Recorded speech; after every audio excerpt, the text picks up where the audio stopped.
Magandang gabi, Oriental Mindoro, ika-15 sa buwan ng Hulyo, taong 2014. Ito po ang TVNet Newsline. Sa ulo ng ating mga balita, mga pasahero stranded sa pantalan ng Calapan dahil kay Bagyong Glenda. Public Safety Department naka-alerto. Dalawang pinaghihinalaang tulak ng shabu, timbog sa buy-bust operation. Sa detalye ng ating mga balita, nito'y ika-11 ng buwang kasalukuyan, pinasinayaan ang dalawang fire trucks ng Tamaraw Fire Volunteer Brigade kabilang ng isang bagong truck na may 9,000 liters capacity.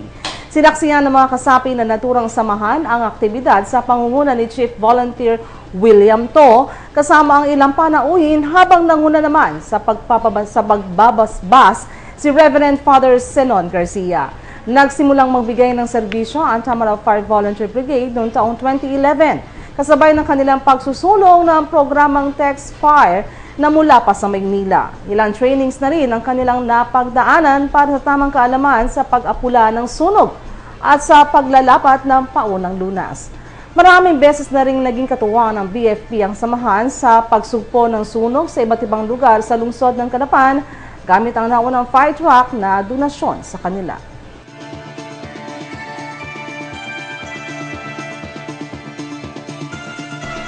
Sa ibang balita, kamakailan lamang ng magdaos ng installation ang bagong opisyales ng Knights of Columbus Council 7189 kung saan naging panauhing pandangal sa nasabing okasyon ang sulo ng unang distrito na si Congressman Salvador Liachon.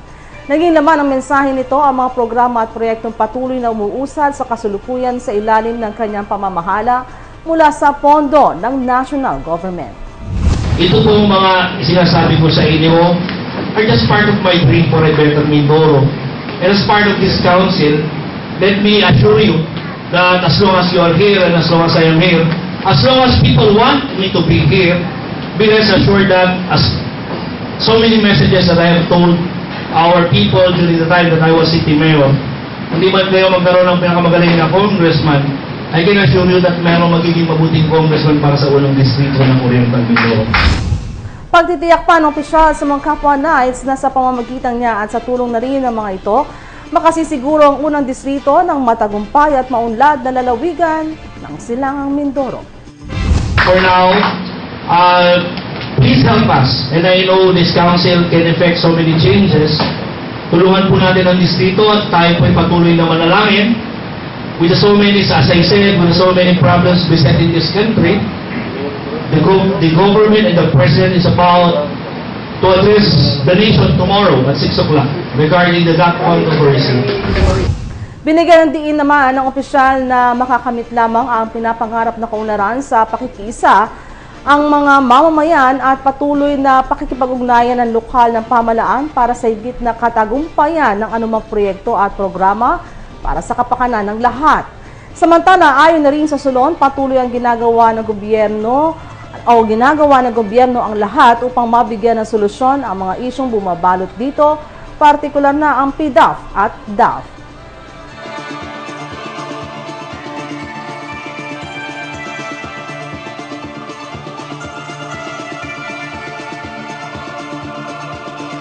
At magbabalik po ang TVNet Newsline makalipas na mga ilang paalala.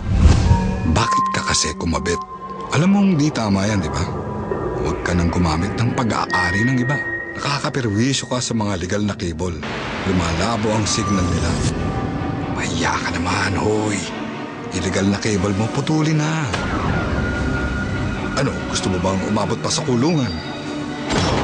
Umiwas ka na sa gulo tsaka skandalo. Huwag maging kabit. Magpakabit ng tama ngayon.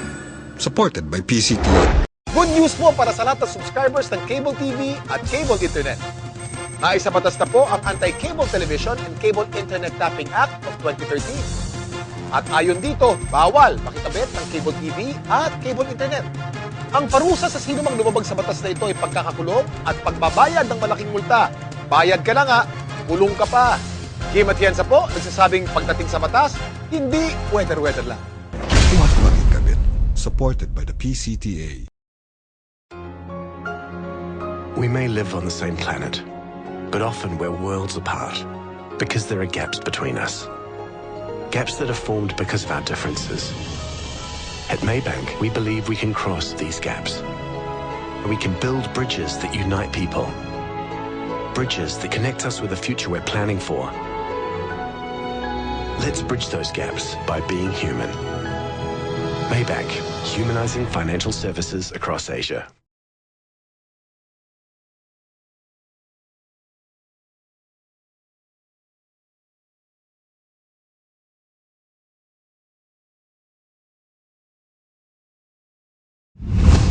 Dahil sa pagsasailalim sa lalawigan ng Silangang Mindoro sa Storm Public Signal number 1, bunsod ni Bagyong Glenda, nakaalerto ang City Public Safety Department na pinamumunuan ni PSD Chief Nelson Abuboto, kung saan isang pagpupulong isinagawa sa pagitan ng mga miyembro nito umaga ng 15 ng Hulyo ng kasalukuyang taon.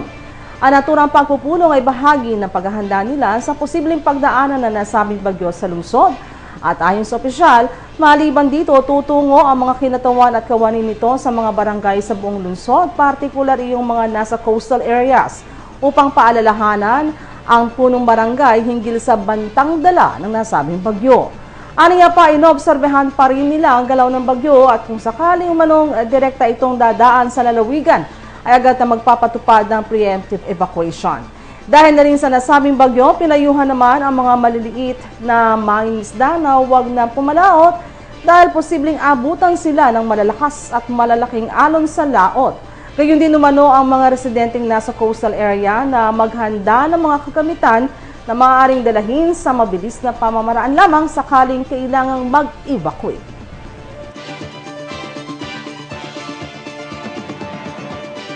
Sa ating ulat, panahon.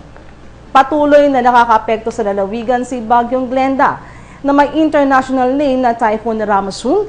Sa typhoon update, bandang alas 11 ng umaga, nasa signal number 1 pa rin ang probinsya at nararanasan ang mga pag-ulan.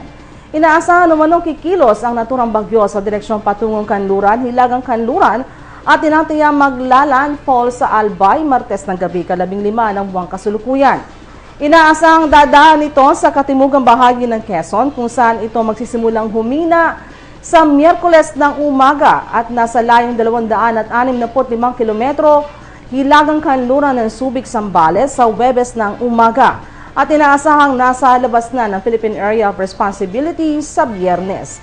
Patuloy na pinaalalahanan ng mga residenteng nakatira sa mga delikadong lugar na mag-ingat at manatiling nakaantabay sa mga pinakahuling updates sa radyo at telebisyon.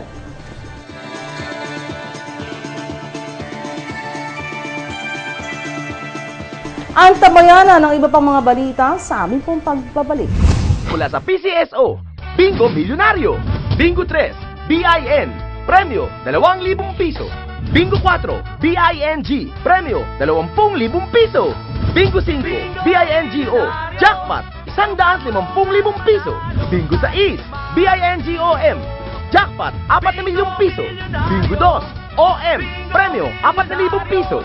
Tumulong at manalo, maging milyonaryo sa 5 piso.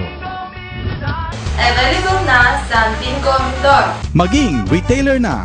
Visit our website at www.bingomindoro.ph. Bingo Milyonaryo, Bingo Milyonaryo, tumulong. Maring Rema, saan ka ba nagsasanla? Sa Palawan Pawn Shop. Mataas ang tanggap, mababang interes. 1 to 11 days, 1% lang. 12 to 22 days, 2% ang interes. At 23 to 33 days, 3% lang ang interes. May automatic text pa sila sa mga customer para mai-renew at hindi marimata ang mga sangla nila. Oras na, para ilipat ang mga sangla ko sa Palawan Pawn Shop. Ikaw ang number 1 sa Palawan Pawn Shop.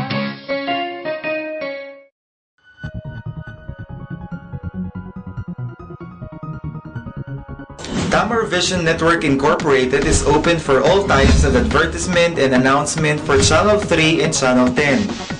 Either VTR or line ads. Not just for local subscription but also international for a much affordable cost. But wait, there's more! You can now enjoy watching latest news update and other events by logging in at our YouTube account. Just type TVNet Newsline.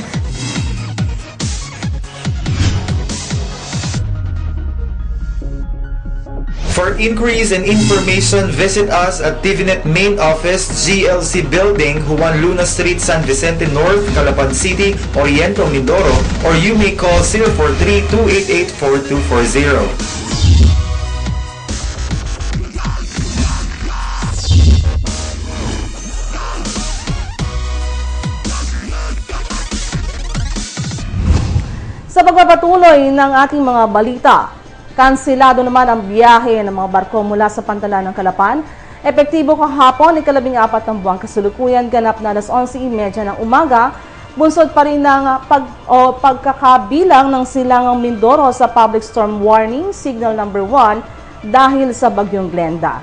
Ayon kay Ricky Campos, HR Manager ng Nautical Ports Management Services Incorporated, nasa 149 ang naitala nilang bilang ng mga pasaherong stranded bandang 1:00 ng hapon na nasabing araw, habang as of 8 a.m. naman ng ika-15 ng buwang kasulukuyan ay nasa 60 pasahero ang stranded dahil pinauwi na nila ang iba pang maaari munang umalis sa pantalan.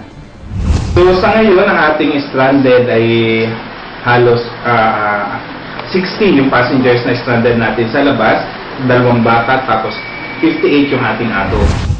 Aniya pa, dahil may mga nanggaling pa sa ibang probinsya ay hinahayaan nila mga itong manatili sa loob ng PTB, ngunit kung delikado na ang sitwasyon ay humihingi na sila ng tulong sa iba't ibang sangay ng gobyerno para matiyak ang kaligtasan ng mga pasahero. Kapag gantong may typhoon, stranded ating pasahero, ina-advise natin yung ating mga pasahero na umuwi muna, yung mga taga rito sa Oriental Mindoro, para mas kapag sila nasa kanilang mga bahay, mas ligtas sila doon compare dito sa atin sa pier na malapit sa dagat. So hindi ito safe area para sa ating mga pasahero. Yun namang mga malalayo, gaya ng mga taga Batangas din na na-stranded dito sa atin, or sa galing sa San Jose or sa Visayas. So pwede naman sila mag-stay dito.